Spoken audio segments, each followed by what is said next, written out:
का स्कैम है। इस केस में प्रोसिक्यूशन का यह कहना है कि इमरान खान ने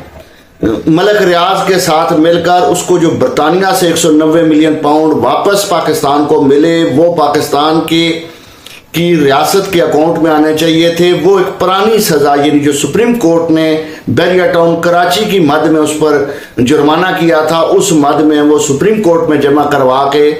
कौमी खजाने को नुकसान पहुंचाया।